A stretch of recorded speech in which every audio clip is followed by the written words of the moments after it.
Pria ini tidak pernah sholat selama hidupnya, tetapi dijamin masuk surga oleh Nabi Muhammad.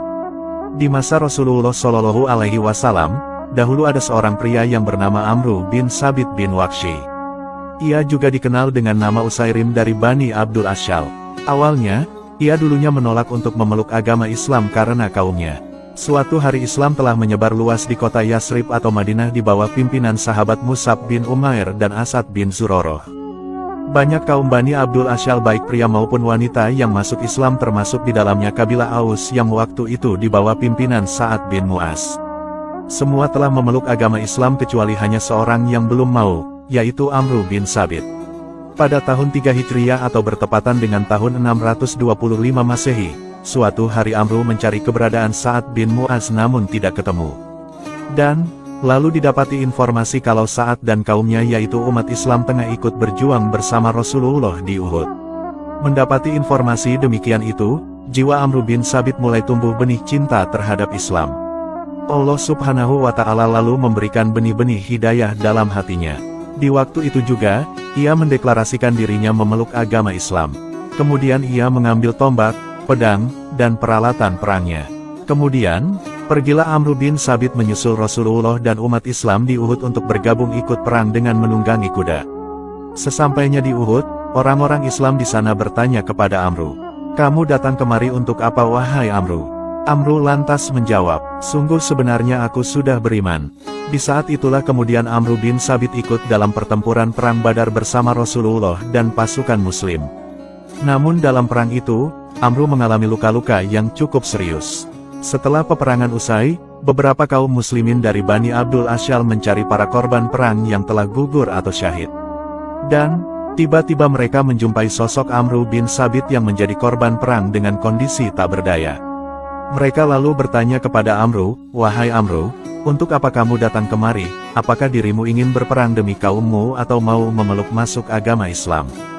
Dalam kondisi sekarat, Amru lantas menjawab, "Karena rasa cintaku kepada agama Islam, diriku sudah beriman kepada Allah dan Rasul-Nya, dan diriku sudah masuk agama Islam.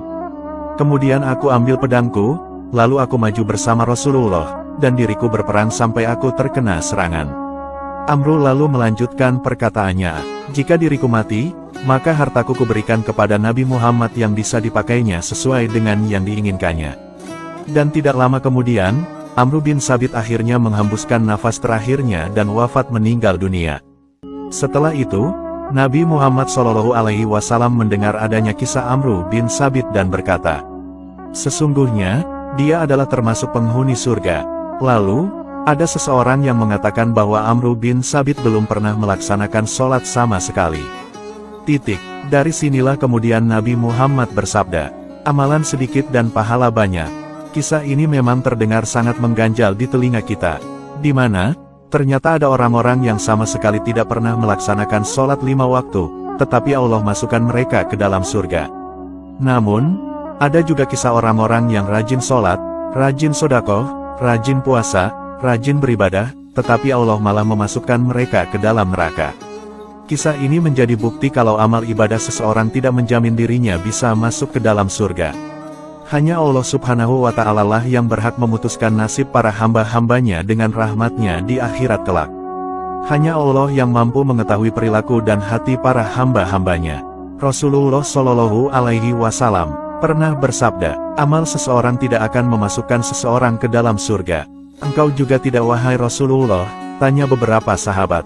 Beliau menjawab, "Aku pun tidak. Itu semua hanyalah karena karunia dan rahmat Allah." Hadis riwayat Bukhari dan Muslim. Dari sini kita bisa tahu, kalau amalan seseorang bukanlah sebab ia bisa masuk surga. Namun, amalan itu bisa menjadi sebab tingginya derajat seseorang di surga. Seseorang bisa masuk surga adalah karena sebab rahmat Allah Subhanahu wa Ta'ala. Selain kisah di atas, ada kisah yang aneh tapi nyata, yaitu, adanya seorang yang rajin sholat dan beramal baik, tetapi malah Allah masukkan ia ke dalam api neraka. Dahulu kala, ada seorang wanita muslim yang sangat rajin beribadah. Di antara ibadah yang ia lakukan adalah gemar melakukan sholat malam, dan di waktu siangnya gemar melakukan ibadah puasa. Tidak cukup itu saja, wanita itu juga suka berbuat kebaikan dengan bersedekah. Namun di balik amal baiknya itu, ia memiliki sebuah perbuatan buruk, yaitu ia suka berbuat buruk dan menyakiti tetangganya sendiri. Kisah wanita ahli ibadah itu lantas disampaikan para sahabat kepada Rasulullah Shallallahu Alaihi Wasallam. Rasulullah lantas bersabda, tidak ada kebaikan padanya, dia adalah termasuk penghuni neraka. Kemudian para sahabat menyampaikan kisah wanita lainnya, di mana ada seorang wanita yang cuma mengerjakan sholat 5 waktu saja, bersedekah sedikit potongan keju, tetapi ia memiliki akhlak yang mulia yaitu tidak pernah menyakiti salah seorang pun. Dari kisah ini lantas Rasulullah bersabda, dia adalah seorang penghuni surga. Model wanita pertama yang suka menyakiti tetangganya adalah golongan ahli ibadah yang kelak akan Allah masukkan ia ke dalam neraka yang sangat panas dan mengerikan. Begitu pentingnya bagi seorang muslim agar selalu menjaga sikapnya, jangan sampai perbuatan buruk yang kadang dianggap sepele bisa saja menjebloskan seseorang ke dalam neraka. Adapun model wanita kedua tentu akan sangat beruntung sekali, meskipun hanya beribadah secara pas-pasan, beramal ala kadarnya, tetapi karena akhlak mulianya itu bisa menjadikan sebab ia menjadi penghuni surga yang penuh dengan kenikmatan. Dari kisah di atas bukan berarti kita tidak usah beribadah atau beramal banyak. Tetapi, kisah tadi hanya untuk evaluasi diri kita sendiri agar selalu beramal kebaikan dan menghindari setiap amal keburukan. Hanya Allah Subhanahu wa Ta'ala yang bisa memasukkan para hamba-hambanya ke dalam surga dengan rahmatnya. Jadi, amal ibadah seseorang tidak bisa menjadi jaminan ia masuk ke dalam surga. Tetapi, amal ibadah bisa menjadikan sebab kita memperoleh derajat tinggi di surga. Karena jelas, amal ibadah seseorang tidak akan bisa ditukar dengan kenikmatan surga.